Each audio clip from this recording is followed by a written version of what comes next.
welcome to the fourth episode of the Blackout Broadcast. I'm your host, Mike Bellamere.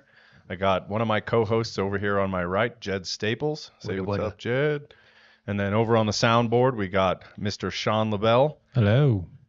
We're excited. We're excited for this episode today. We're going to name drop, go right into it. So we're going to be at the Tanner Gun Show in Colorado Springs. It's at the Event Penrose Center, 1045 Lower Gold Camp Road, Colorado Springs. That is June 14th, 15th, and 16th, this coming Friday, Saturday, and Sunday. We have two booths over there where we're going to be debuting EMP Pro. We have lots of cool giveaways. There's going to be a daily giveaway, Friday, Saturday, and Sunday. Cool survival packs with survival food, life straws, flint sticks, you name it. So we got 3 really cool prizes to give away each day of the event, with a grand prize being given away of a total home package from EMP Pro. That includes a panel, a generator or solar system, and 2 vehicles. To qualify for these prizes and the grand prize giveaway, we need you to sign up, give us your name, your phone number, email address, and subscribe to the Blackout Broadcast. The winner of the grand prize will be announced on Monday, July 1st, on an episode of the Blackout Broadcast. And we'll reiterate this at the show to anyone who's signing up. But if you're in Colorado and you want to check out a really cool gun show, come down to the Tanner Gun Show in Colorado Springs. Free popcorn, by the way. We got a really good popcorn. Really good popcorn. We're going to be giving away pounds of it. So we'll all be there. Looking forward to seeing you guys. So come on down, Tanner Gun Show, 14th, 15th, and 16th. So this episode is not going to be your usual episode. We're really excited about the event that we're going to be doing, and so we wanted to kick it off with that, and then just kind of dive down the rabbit hole. Being in the space that we're in, starting EMP Pro, and the why behind EMP Pro is to get as many Americans protected with EMP shield equipment as we can, with the big goal of EMP Shield putting out a device that protects transformers. We were having this conversation with Andrew from EMP Shield this morning. They don't know exactly how far out that technology is, but that technology is going to be a game changer, and it's something that is going to have to be implemented very quickly across the board in the whole United States. Every transformer is going to have to be protected with this device to insulate our system. I've said it once before, maybe twice before. We're a first world nation with a third world power grid. That's a fact. It's the power grid is the glass jaw of the United States, whether it's taken down by a terrorist threat, EMP, or a CME from the sun. At the end of the day, it is a very fragile piece of American society, and there's just not that much attention put on it. I mean, have you guys heard anything in the media about how sensitive the grid actually is? They don't want to tell you that. Oh, yeah. They don't want everybody to realize that we're sending trillions of dollars out of the country for a bullshit proxy war. Shout out Biden. Yeah. Sleepy Joe. Doesn't know where he is. But so all this money is getting pumped out of the country, and they're not going to tell us officially, but the calculations in the background is like $20 trillion in the last 4 years has been sucked out of this country and sent elsewhere. I mean, you could have taken $1 trillion of that and insulated probably our entire grid system with this EMP shield protection. So again, we're on this show to say, hey, we're pissed off that all this money's leaving the country and not being put into our infrastructure. Everybody watching this, you should be pissed off too. It's all of this debt is falling on us and our kids. And for what? Like, what are they doing with this money other than lining their pockets? Well, I was listening to NPR, and they were literally making it like, hey, you might be able to see some northern lights all over the country soon because of these solar storms and the CMEs, literally making it like an exciting addition to a camping trip instead of literally teaching the public about the seriousness of these solar storms and CMEs and what they could do. And then a Smithsonian astrophysicist told Daily Mail that we're on an 11-year solar cycle, and we are in for a serious amount of solar storm activity until 2025 and then beyond, bigger than we've seen in 165 years, man. He's saying that there could be a geomagnetic storm that could be larger than the Carrington event. It'll dwarf it, basically. One of the listeners put a comment on episode 3 that was very insightful, where he said, because of the Carrington event, when that CME hit the Earth, that it weakened our magnetic shield by about 30%, which means that every solar event that hits the Earth after that can cause more damage, because that shield is now down by 30%. Does it regenerate itself, or do we know? That's a conversation for, I mean, we could dive into it now, but that's a whole other conversation. That goes into magnetic pole shift, where when that magnetic pole shift happens, and I could be wrong, I'm probably going to get roasted in the comment section here, but when that pole shift happens, that's like the reset of the Earth's magnetic field. So I believe it can reset. I hope it can. But the means in which it resets doesn't sound fun at all. Yeah, I mean, they're saying space weather experts anticipate a direct hit from a bigger solar storm than the Carrington event, which literally smoked wires, like telegraph wires were on fire. So it's going to be soon, and it's going to be way worse. And this is something that they're predicting. I mean, with the data shows that this is going to happen. So, I mean, we have to be ready for a solar minimum and maximum storms, Which it's like a clicking time clock where we just don't know when that alarm's going to go off. So it's all the more reason to pressure the states, pressure the governments to be putting money into this. I mean, we got the executive order. I mean, I've shown this a few times. Homeland Security put out an executive order basically ordering businesses and civilian populations to start to implement EMP shielding. And they don't just put an executive order together for no reason. So there's reasons behind it, but nobody wants to talk about it. So that's why we're here. We, as a collective, we got to do something. And on our end, EMP Pro, we're already starting to have conversations with power companies and getting the information out about what these products do and how it can help to protect their grid and the longevity of their system. So on our end, we're already starting to rattle some cages and ruffle some feathers to say, hey, this is a real thing. You guys need to put some attention on this, and more importantly, keep money in this country and put it into our grid, not sending it overseas to another country. Yeah, I mean, we just need to educate the mass. The masses, instead of watching dance videos on TikTok, we need to start talking about you won't have any of that with no electricity. Yeah, exactly. All of those reels you like to watch. No more TikTok. No more What TikTok. a dream. I know. I would love that. I mean, everybody's going to be eating cold beans out of a can if we don't do something to insulate the grid. You'll be eating grass. I got plenty of that. If you want to check out even more information from the astrophysicist, you want to check out dailymail.com. They have a full article about the seriousness of this, and it's not if, it's when.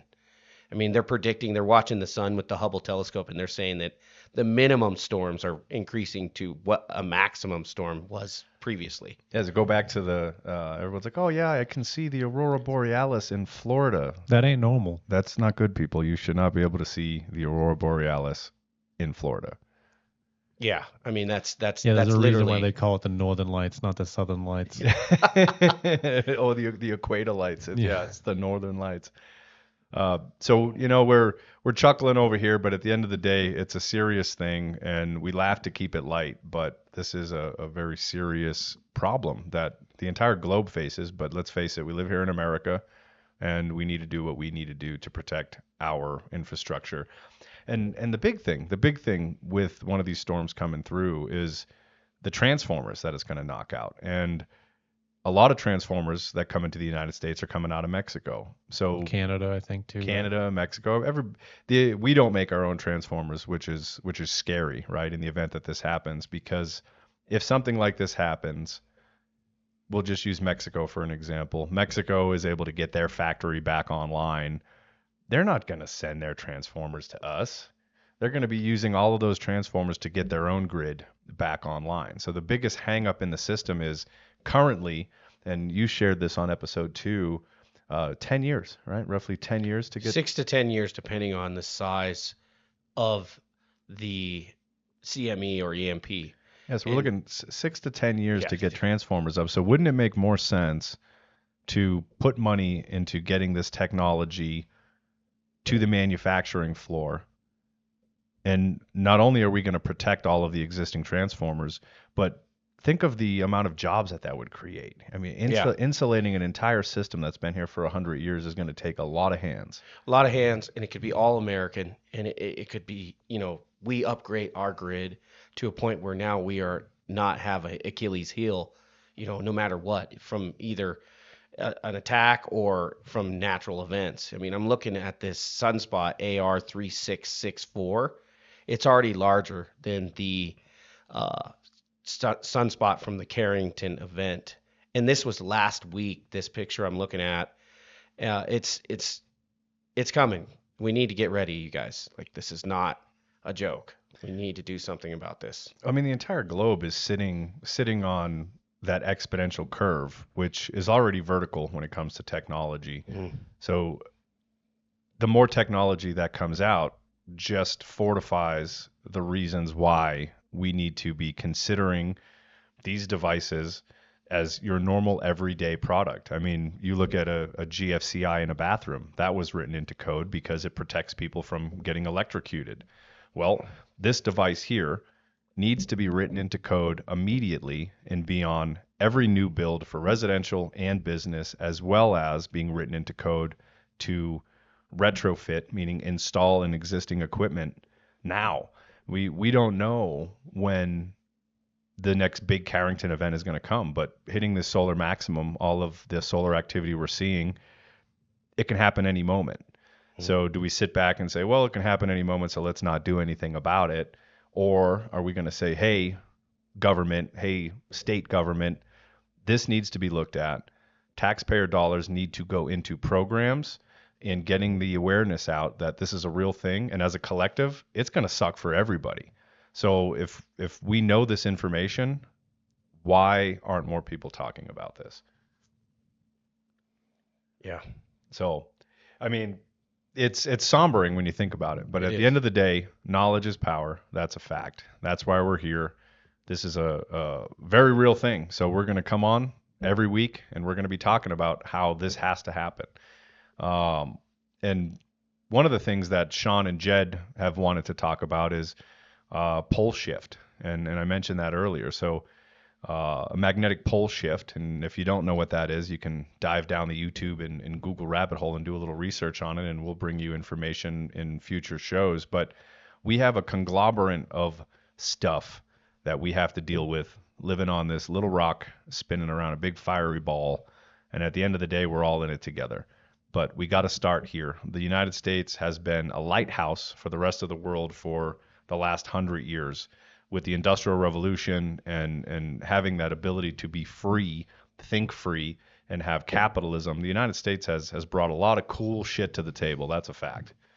And right now, the United States needs to be the lighthouse again and show the rest of the world that there's a bigger problem at hand, and we're doing our part, starting here in the U.S., to insulate our systems for ourselves and future generations. Because one solar fart can take us back to the Stone Ages pretty quick. I mean, just think about in your own life what that would mean. I mean, no electricity whatsoever for a minimum of 6 years. So everything that's powered by electricity is no longer available unless you have a generator that's protected, solar panels that are protected, and so on and so forth. But if the grid is protected, then you're good, man. I mean, you just got to protect your specific unit, car, house, houses, generator. Yep. And then you're good, but if the power grid doesn't work, I mean, what are we going to do there? So it needs to be a countrywide event for sure. And then it goes back to the subject for all of you preppers and guys that are like, well, I have a generator, I have batteries, I have solar panels. that's great. You're ahead of the curve by having these things in place. However, if the system goes down due to a man-made EMP or a CME by the sun, we've said it before, you're in the same boat as everybody else. So if you own equipment, if you've invested thousands of dollars into portable power, solar panels, inverters, generators, batteries, you need to protect your stuff. You need to protect your panel, because anything hooked to that panel would be toast. So first and foremost, you got to protect the electrical panel in your home base. Then you got to protect your generator and or solar panel, inverter, and batteries, and your vehicle. If you want to go anywhere, you got to protect the vehicle. So it's a grassroots movement, right? It starts at the individual, your individual home. You've already invested money to be prepared. Now you got to take that last step, is to make sure that an electrical disturbance doesn't take out all of your technology, and that's your phone, that's your freezers, your refrigerators, your lights, your heat. All of that stuff is essential in a survival situation, unless you're going to throw a backpack on and go into the woods, which a handful of you probably will. You go out there and live in a hole in the ground and be okay. But for people with families where you're prepping for multiple people, more than likely in the event of something happening, you're going to try to stick close to home and stay where all your stuff is. Well, you want to make sure everything's protected. And the big push on this is the more people that are protected and ready for an event like this, the less chaos you're going to have. If you got 1 out of 1 million people protected, it's not going to do any good. It's going to be total anarchy and chaos. So we're here right now saying that this is a real thing. It's not a matter of if, it's when. We got to start to protect the entire system across the board. Yeah, I mean, that plus think of farm equipment. I mean, the event in May literally shut down the GPS satellite for farm equipment, to where the equipment stopped at the end of the run harvesting crops and just wouldn't move because the GPS satellite was smoked by that beautiful aurora. You know, that everyone was like, oh gosh, I saw it in Wyoming. It was amazing. But, you know, if that was big enough, no food coming to the stores. You know, that's you know, farmers commenting from the New York Times are saying that this was literally a huge problem for our family and our farm. You just brought up a really good point, right? All of the farm equipment is smart equipment now. Yeah. I mean, you can buy the software where, just like the Roomba vacuum cleaner in your house, this farm equipment will operate total autonomously without anybody in the cab. And so it's big to protect the farm equipment, but you just gave me a thought that look at all the trucks on the road. They say that the trucking industry is literally the backbone of the United States. Yeah. It moves all the goods, the food, everything. It moves everything across the United States. So companies like UPS, FedEx, anybody who's operating fleets of semis and independent operators, they have units that you can put in your truck where your truck is still going to start and still going to run in the event of an electrical disturbance. I mean trains too. Think of a huge liner, semis especially. I mean, it'd be like going back to Stone Ages. Yeah, it's everything. The ships, the cargo ships, everything should be protected. And Communications is big too. I mean, that's going to be one of the first things that goes down. Yeah, I mean, radio communications radio, are the GPS, most susceptible. I mean, how many people still use a paper map? You know what I'm saying? How many people got a compass right now? I'm sure a lot of the listeners on this channel here watching on Survival Dispatch, y'all know how to read a grid map. Yeah. That was something that we were taught as kids, but I'm willing to bet hardly any of the new generation have Gen any Z, idea. Millennials are the last ones that know what a map legend is. They'd be like, what's a legend? Is that a game? Or Yeah. do you get an upgrade for that? Like, do I get skill points? remember, you guys remember like the Nokia, the indestructible Nokia, the first phone, like that somehow will survive. I'm pretty sure. I don't know how, but it will. First of its kind, built-in EMP and CME protection. Yeah, that's real. But right now we're sitting at a foundational level. Everything's got to be protected, and it's really hard to pick and choose where to go. But if I had to throw it out there, well, then where should we start, Mike? Who should protect equipment first? The power companies. First and foremost, the power companies need to invest in this technology to protect all of their substations, all of the panels and electrical equipment in the facilities where the power is made, and then it has to go to all the transformers. Yeah. But again, the grassroots movement, we need to start with our individual homes, our individual cars, and show the government, show the states that, hey, we're aware of this and we're doing our part on our end. However, all of this money that we give the power companies every month, we're all in the same boat. We all got an electric bill that we got to pay. They need to put money into this, and they need to do it right now. There's no more waiting. That we're literally sitting at the red zone, and we don't know what that date is when the next event is going to hit. Yeah. They just literally say between 24 and 25. So this is an immediate action. That's why we're pushing this so hard. We're hitting every event we can to bring it to the people, and also getting in front of power companies and saying, hey, let's make this work. Because I lost my power for like 5-6 hours in Denver, and I was like, man, I'm gonna have to cook all this meat. And it got me thinking, like, man, if this was out for a week, what do you do? I mean, that's what do you do? All the grocery stores wouldn't be able to keep anything cool, and you basically go fishing and hunting at that point. So it's a real thing, and we need to educate people and say this is something that needs to happen. And it's not that expensive to get yourself protected either. No, if you've done all that work to have an alternate power system at your house, you're talking 10 to 15 grand. At least, yeah. And, we got a house package that's $999. $997 for one panel. What do you pay for a generator? Your typical gas powered generator that you can roll out of your garage and plug in. Costco, you can get one for like $1,000. So you figure you got a $50,000 solar system on your house. Maybe you got 10 grand in batteries and inverters. That stuff's going to be useless unless you put a device in your panel, $997 installed. You can get into the other packages. The whole home is a little under $3,000, but it ensures that your generator is going to work, your batteries are going to work, and everything's still going to give you power. If a lot of these guys watching, you're into this for what, $3 grand, $5 grand, $10,000, another $997 to get your panel protected, and some short change after that for your solar or your generator. It's short money to make sure everything you've already invested in is still going to function. Yeah, and you think about it. The military did this 10 years? 10 years ago. The military's been insulating their bases and their vehicles for at least a decade now. That's why this executive order came to be. Is they're like, okay, we're pretty solid on insulating our equipment. We might as well put this out to the public and tell them they have to do it as well.